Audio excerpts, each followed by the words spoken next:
सामंता राजन नाम की महिला जिसकी शादी के कई साल हो चुके थे मगर संतान की प्राप्ति नहीं हुई थी। सारे इलाज करा के थक चुकी थी लेकिन सारे इलाज बेअसर थे।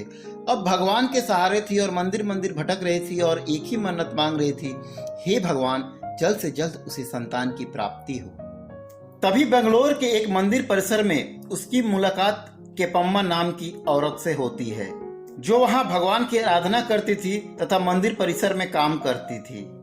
केपम्मा उसे आश्वासन देती है कि उसे जल्द से जल्द संतान की प्राप्ति होगी और उसके किस्मत में संतान का योग है, परंतु उसके लिए एक विशेष पूजा करनी होगी जिसमें उसे दुल्हन की तरह सजकर सारे आभूषण पहनकर एक बताए हुए स्थान पर आना होगा और केपम्मा के साथ साधना करनी होगी।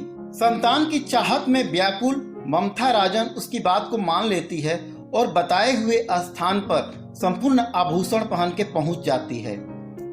इधर केपम्मा एक हवन करती है और मंत्र की जाप शुरू करती है और थोड़ी ही देर में पास में रखे हुए लोटे में से पानी उसे पीने के लिए बोलती है। पानी पीते ही ममता राजन व्याकुल हो उठती है और पल भर में दम तोड़ देती है। इसी बीच केपम्मा उसके सारे आभूषण समेटकर फरार हो जाती है और इस तरह 19 अक्टूबर 1998 को केपम्मा सीरियल किलिंग में अपना पहला कदम रखती है। अपराध जगत में उसे साइनाइड मल्लिका के रूप में जाना जाता है, जिसके किस्से आज भी लोगों को झकझोर देते हैं।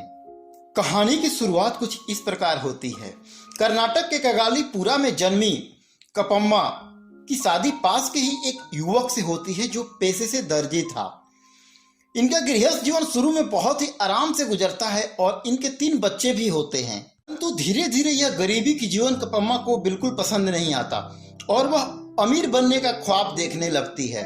इसी बीच घर के सारे पैसे एक व्यवसाय में लगा देती है, परंतु वह व्यवसाय ज्यादा दिन चल नहीं पाता और पैसे डूब जाते हैं, जिसको लेकर आए दिन पति और पत्नी में झगड़े होने लगते हैं। इससे तंग आकर एक रात केपम्मा अपने 3 बच्चों और पति को छोड़कर घर से भाग जाती है।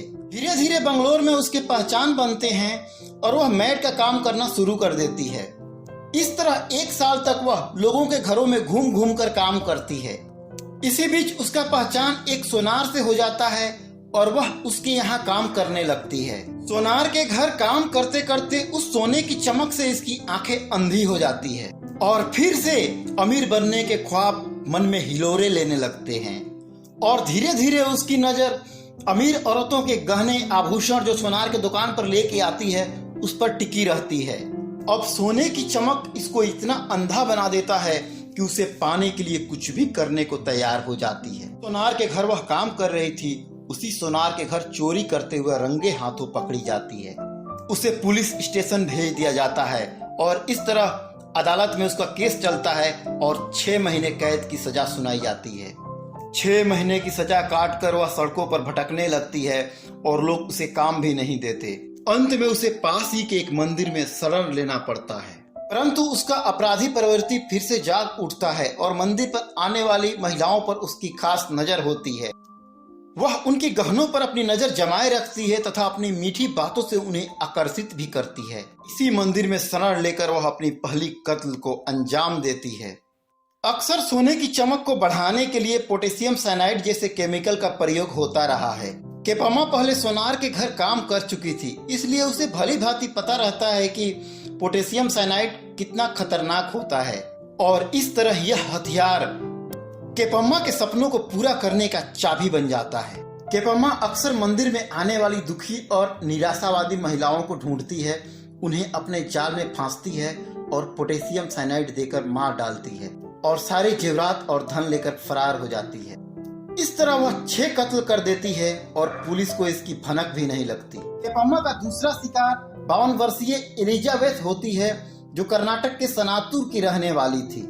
एलिजाबेथ बहुत दुखी रहती थी क्योंकि उसकी 4 साल की पोती का अपहरण हो चुका था और ठीक इसी तरह वह एलिजाबेथ को अपने जाल में फांसती है और विशेष पूजा करने के लिए बोलती है। मैं उसके घर के सारे आभूषण को मंगवा लेती है और पूजा के बहाने पोटेशियम साइनाइड देके उसे मार डालती है। तीसरा शिकार 60 वर्षीय यशोधर्मा होती है जो अपनी बेटी की शादी के लिए मन्नत मांगने मंदिर आई थी।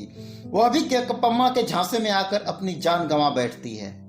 चौथा शिकार मुनियम्मा होती है, जो एक अस्थमा की पेशेंट थी और अपनी बीमारी से बहुत परेशान रहती है और मंदिर मंदिर भटकती है। उसे भी केपम्मा अपने झांसे में लेकर मार डालती है।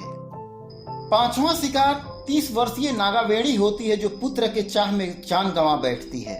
आखिरी और छठा शिकार रेणुका थी। वह अपनी परेशानियों को लेकर मंदिर मंदिर भटकती है और इसी बीच उसकी मुलाकात केपम्मा से होती है। धीरे धीरे इन दोनों में वार्तालाप होता है और अचानक रेणुका गायब हो जाती है। रेणुका के पति दुबई में रहते थे, क्योंकि जब उन्हें यह खबर जाता है कि रेणुका अपने घर से 2 दिनों से गायब है, तो वह तुरंत हरकत में आते हैं और तुरंत इंडिया आते हैं। और पड़ोसियों से पता चलता है कि वह 2 दिनों से एक अधेड़ औरत के साथ घूम रही थी और गायब होने के आखिरी बार भी उन्हें उसी के साथ देखा गया था।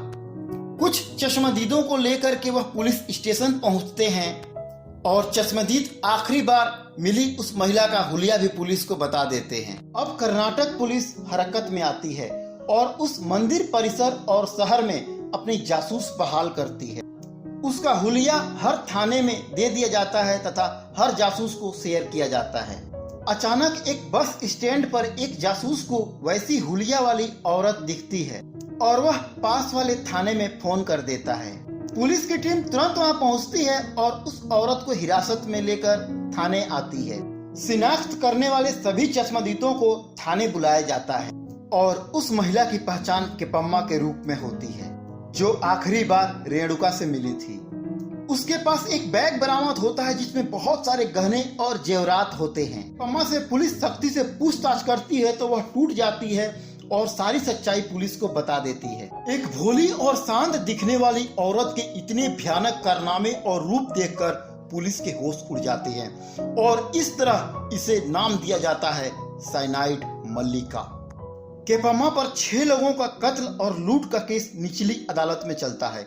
चूंकि केपम्मा ने अपना सारा गुनाह स्वीकार कर लिया था और सारे सबूत साइनाइड के साथ बरामद हो गए थे, ऐसी औरत को छोड़ना समाज के लिए खतरा बन सकता है।